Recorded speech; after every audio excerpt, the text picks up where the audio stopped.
යලි කවදාවත් හමු නොවෙනා බව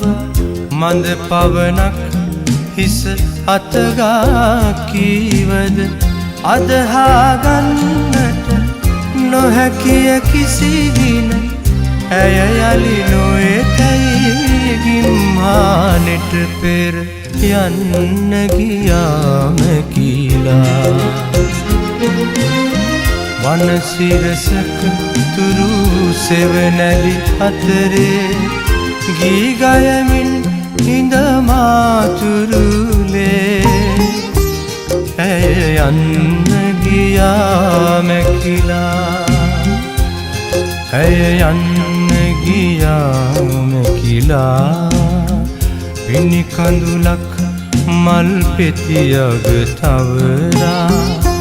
මිහිදුම්